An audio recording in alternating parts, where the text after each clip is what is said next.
Në një vend si Yni, ku njerëzit përballen çdo ditë me vështirësi ekonomike, probleme sociale, stres, ankth e sëmundje të ndryshme, ndodh që në momente krize identiteti, shumë prej tyre gjejnë stret e besimi. Sepse për njerëz të brisht, të lodhur nga vështirësitë dhe hallet, të besosh është një dritë shprese. Por kjo që do t'ju tregojmë sonte, në realitet është një gratë që thellon edhe më shumë dhimbjen. Pasi kemi të bëjmë me shfrytëzimin e besimit në formën më të keqe nga individ që prezantohen si shërues të shpirtit, premtojnë se largojnë magjit, shërojnë sëmundje dhe japin qetësi përmes riteve dhe plurave të çuditshëm që këta persona i përzihen me fen. Si në rastin e Dritambeqirit, këtij pseudo-hoxhi i cili pretendon se ka fuqinë për të hequr magjit përmes recetave të tij.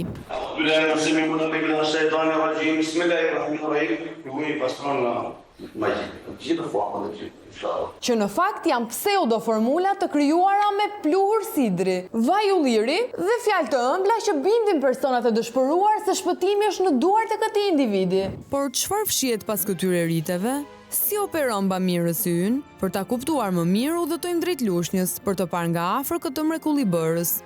Vendi i mrekullive është një hyrje pallati, aty ku gjatë pritjes bisedoj me një person që po pret takim me pseudo-hoxhën. Kam pa më një shishe ujë, një shishe vaj ulliri. E çfarë bëre me këto shishe? Ujin e për kafe nuk se shpish. Po vajin e pinim. Kam punë. Vetëm dhe ato gjëra që të bëjnë qy, kupton?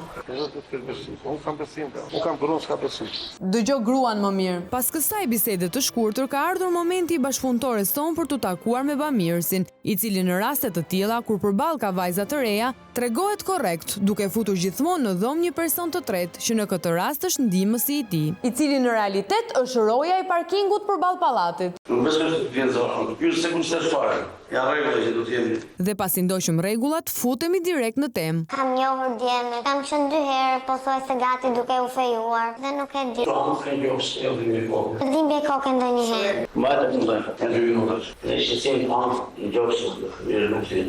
Dhe me mes kokë ke, edhe mes listë, për mundësi me negative për kujtesa të shkollës, se nuk bën vend. Ndonjëherë.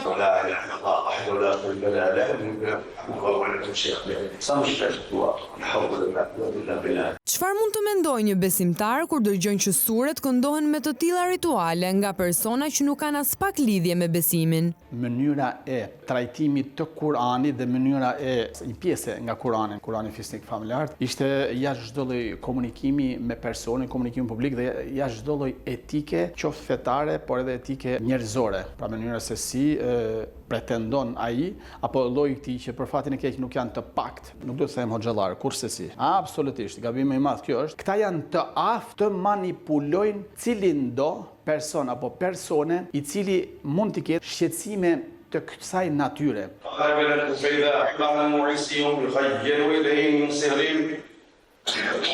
Nga rituali i parë, shpejt kalojmë në simptoma ku dyshohet për diçka më të rëndë. Përballë syve tanë na ofrohet një shishe me pluhur, si zgjidhje për çdo hall shpirtëror. Ky është pluhur stimuli. Është punë për probleme fetare, për magjive, syri.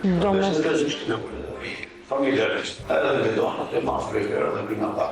Mirë është të prata shkrim se është më mirë, se ka Spërkasim çik studion, edhe kamerën. Po nga se vjen kjo, ti mendon se ka magji apo? Në vjetë në syrim, do më mos i takohë, ma vetë asë ku liresh me një person. S'ka që të marrë nesh. Për shtoj një për të liresh. Syrim, në më qatë ka së edhe në amë, në shpinë, kohë, mesi, pulli barë. Arë mi mendime negative të ndaj shkërjet, duke të vede se ka merje, lireje, dhe të kesh kuranë. Akubilaj në semi më në bibli në shëjtani rajim, bismillahirrahmanirrahim, i pastron në majdi. Gjithë formën dhe a vjen që të si gjarë. Berin gjithë situatë. Kur i ka forca negative ato është normale. Pas vetëm 3 minutave bised, pseudo-hoxha ka dalë në një diagnozë. Syri i keq. Sikur ta dinim që do ndodhte. Allahu Akbar. Keq syri është. Vërtet? Po, vërtet. Sa vërtet është. Jo, nuk e dyshojmë as pak këtë. Këto e vreme të shplot, për hirë të thotë. Në dëron, as gjeje, as mashtore dhe kanë, se vërtet ata që mund të tojnë. Sa dhije kanë, të tojnë dhe me si gjere. Më kanë marrë sysh. Ma si për në e atë. Mësa apo e farë. Shpërmen me zotë, sa më shpesh. E zërë, Dhe 5 kg ujë dhe afijetje më. Po qa lidhje ka zoti me 5 kg ujë, o Dritan? Me qëllim pastrove. Kur e ndjeni edhe mos kokët gjolla dhe suret, pi nga ujë. Kjo është ujë. Përdor tjetër Evropë, gjithë botën. Në mungesë të tij për disa ditë, Hoxha Bamirës porosit ndihmësin që t'ja jap lëngun magjik njerëzve që do të vinë për ndihmë.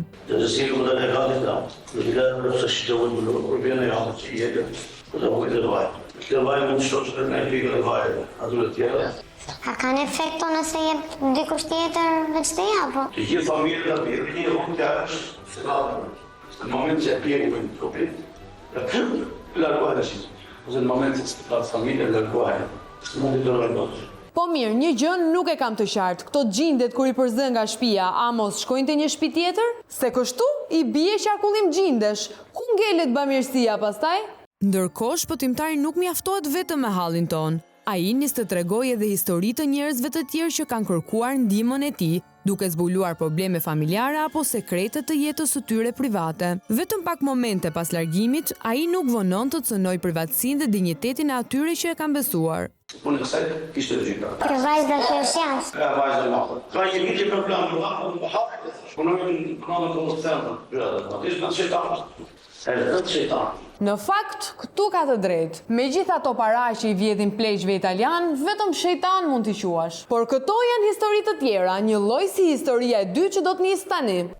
Për të kuptuar nëse ky person ka një praktik fikse të përsëritur tek çdo hallexhi, dërgojmë atje një tjetër bashkëpunëtore bashkë me vjerrin e saj, i cili në fakt është kameramani ynë. Vajza ka probleme bashkëshortore sepse burri është në emigrim dhe raporti në çift ka pasur krisje. Një histori e zakonshme tek shumë çifte që përballen me distancën dhe mungesën e komunikimit. Kam 5 vite e martuar, kemi shumë mosmarrveshje. Ka një vit që kanë ndryshuar fare. Ka thënë do të bëj letra, po më thanë. Në përpjekje për ta normalizuar situatën dhe për të rritur besueshmërinë, Bamirësi nis një rrëfim personal. Një teknik tipike manipulimi, duke e veshur veten me të njëjtën sëmundje shpirtërore. Ai krijon ndjesinë e afërsisë dhe besimit. Njeriu ka disa arsye të forta, sepse edhe unë më pëlqen i kam kaluar provat e gjinëve, mi po kishte një shtifikim.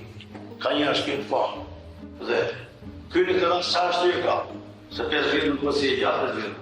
Në këto kushte kur nuk ka as pak vend për arsye njerëzore, Dritani i propozon vajzës diçka që mund ta ndihmojë të zgjidhë problemin. Dhe unë do të këndoj që të këndoj dhe e pelën e dua ata. Po problemi është do të ketë persone që ta gjykojnë. Ka magji apo ka probleme sociale. Kjo në gjuhën e psikologëve quhet terapi çifti. Po a e dëshiron një sy në këtë? Vështirë. Këta ujë do ta bëjmë 20 kg ujë, edhe e pi. Familjarisht, edhe që vajon fitu, mrapa po vëskedimi. Ka shpet kam qenë më sprova as po të magjik. 6 vjet ka. Dhe jo, ne më s'ka. Po ti shumë. Po ti s'me fa. Bazë të sjellje, bazë të shmimit. Po si shpjegon kur vjen këtej vetëm vdesh? Nuk kemi ne magji. Ky është momenti kur një problem i zakonshëm që kërkon komunikim dhe mirëkuptim thehet në provë se dikush është në ndikimin e djallit. Tu bëj rukje. Jo tash. Po ata sjellin ndonjëherë që djalin kur Sjellë të herë pjesë në vojë, është ta deri në Afrikë. Në shkoj në Itali sonë, po çfarë do të bëj? Këtu kuptojmë që Dritan Beqiri është një bamirës ndërkombëtar, bëmat e të cilit kanë kapërcyer Adriatikun. Prandaj të gjithë kërkojnë ta imitojnë. kam shkuar të njëra në Tiranë asnjë gjë nuk më bëri. Po është edhe faksonë. Po, një grua ishte. Se do të nxjerrë turin e kokës fare. Ne le të bëjmë. Çfarë të shkëmbam? Nuk e di të shkëmbam. Nuk e di të shkëmbam. Po, më kërkoj edhe fotografi. Duket qartë që ka një konkurrencë të ashpër mes këtyre heronjve që luftojnë me gjindet, aq sa të gjithë fajsojnë njëri tjetrin. Por tani le të mësojmë pak simptoma që jep gjindi i magjisë. Gjindi i magjisë jetë dhimbje më së turpë një luks, të barë, mendime negative, ole me do po. Duhet të shkruajmë po, duhet të shkruajmë art, duhet të shkruajmë gjatë kursit.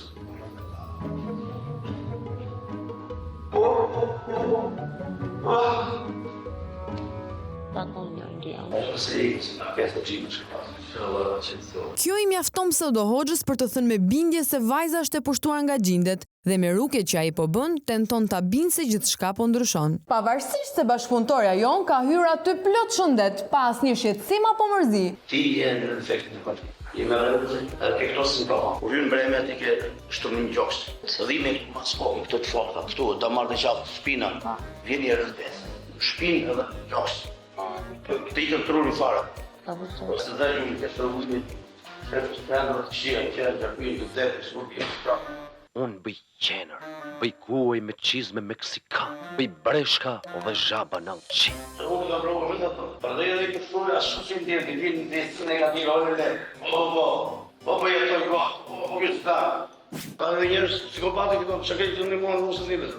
Dha njeri përsa unë të shumë rrëtë. Shë, pra të kejtë. Unë jam 5 kilometrë largë. Psikopat, kafsh, racë e keqe. Ky nuk është tamam fjalori një personi që pretendon të jetë hoxh që shëron shpirtra.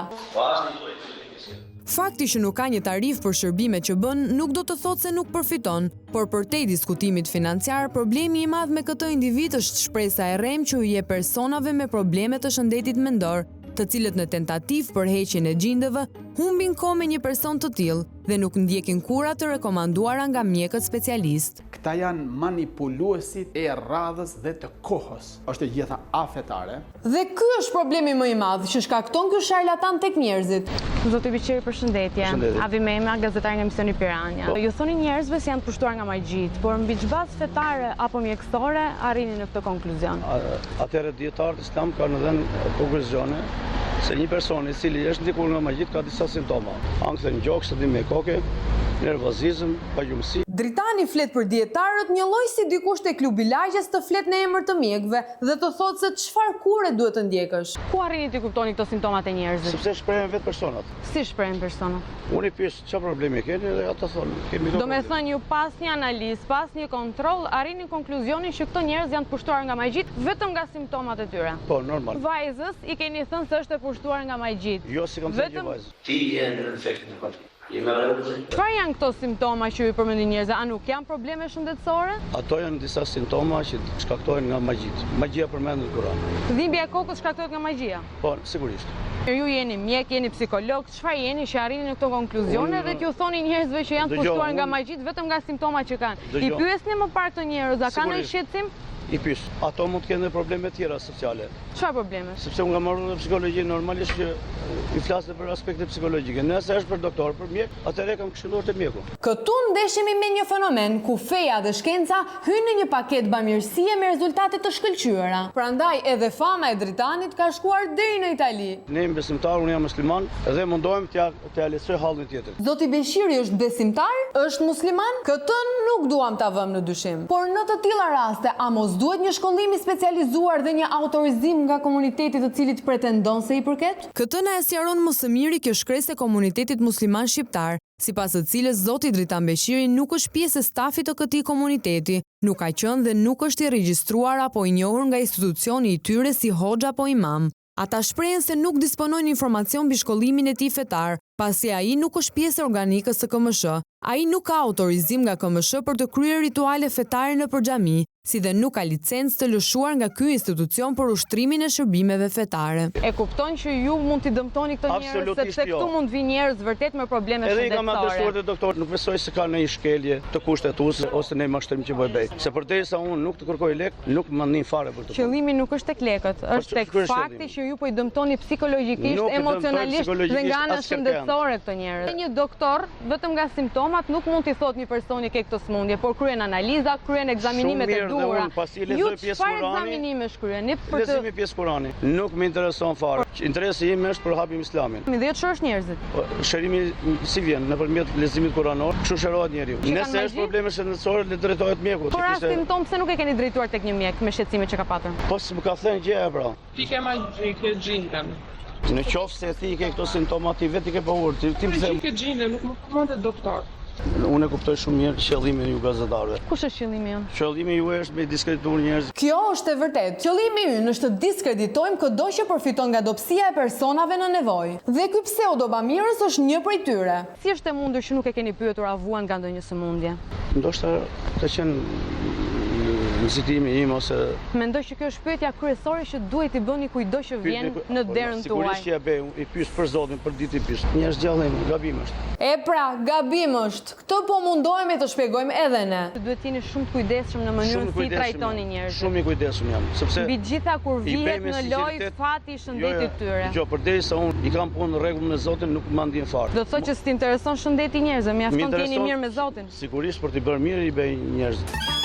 Të gjithë njerëzit hoxhallarët në Shqipëri edhe në diasporë bëjnë rrugë. Biles ata i bëjnë me pagesa, unë i bëj pa pagesë. Ju jeni autorizuar për t'i bërë këto?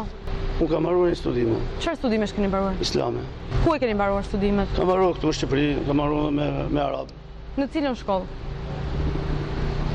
Ka shkolla të ndryshme. Shkolla të ndryshme? Këtu duket se pseudo Hoxha është pak konfuz për të shprehur se ka një master në pluhur sidri dhe një doktoratur në xhind. Kjo është domethënë kënaqësia ime për shërbyer për hir të Zotit. Ju direkt keni dalë në konkluzionin se dikush është i pushtuar nga magji. Jo, unë kam thënë të gjithë. Kjo është një praktikë shumë e gabuar. Nuk duhet ju thoni njerëzve që janë të pushtuar nga magji, kur realisht njerëzit mund të kenë probleme shëndetësore. Nuk duhet ta bëni këtë gjë, duhet i udhëzoni njerëzit në rrugën e duhur dhe jo t'i friksoni për gjendjen e tyre shëndetësore.